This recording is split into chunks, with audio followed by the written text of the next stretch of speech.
তো mother's day special ভিডিওটা আনতে কিন্তু আমার অনেকটাই লেট হয়ে গেল। তো হ্যালো এভরিওয়ান, আমি তিতলিয়া মিটল গাছে নিয়ে দমদম এয়ারপোর্ট থেকে একটা ছোট্ট হোম বেকারি চালাই। আর তোমরা যদি কখনো আমার কাছে কেকের অর্ডার করতে চাও তাহলে কিন্তু স্ক্রিনে দেওয়া নাম্বারে যোগাযোগ করতে পারো, অথবা ইনস্টা বা ফেসবুকে কিন্তু আমাকে ডিএম করে নিতে পারো। তো মাদার্স ডে স্পেশাল কিন্তু আমার টোটাল 7টা কেকের অর্ডার এসেছিলো। আর আমার টোটাল 2 দিন নিয়ে এসেছিলো, মানে 9 তারিখ এবং 10 তারিখ। তো ফার্স্টে যেই কেকটা তোমাদের সাথে শেয়ার করছি সেটাও কিন্তু একটা মাদার্স ডে স্পেশাল কেক। আর এটা কিন্তু 9 তারিখের অর্ডার ছিল আমার কাছে। আর সুন্দর একটা মিষ্টি পিচ কালার, মানে পিঙ্ক অ্যান্ড পিচ কম্বিনেশন দিয়ে কিন্তু একটা ফ্লাওয়ার, একটা ফ্লোরাল থিমের ওপরে ছিল। আর এই কেকটার কিন্তু আউটকামটা অনেকটা সুন্দর এসেছিলো এবং মিষ্টি। তো আমি এটা পুরোপুরি চেষ্টা করেছি যাতে আমি এক্স্যাক্ট করতে পারি।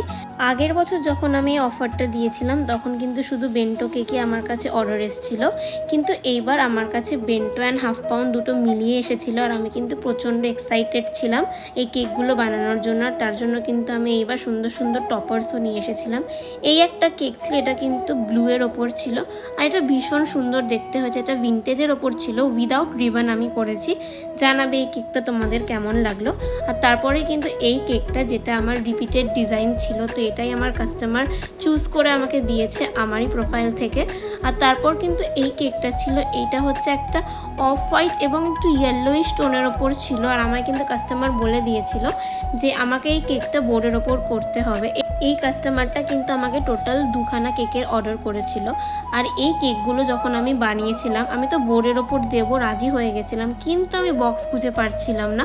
তো তারপর কিন্তু আমি জোগাড় করেছিলাম যে আমি কাপ কেক, যেগুলো 4 ক্যাভিটির বক্স থাকে, তো সেটার মধ্যে আমি অ্যাডজাস্ট করে দিয়ে দিয়েছিলাম।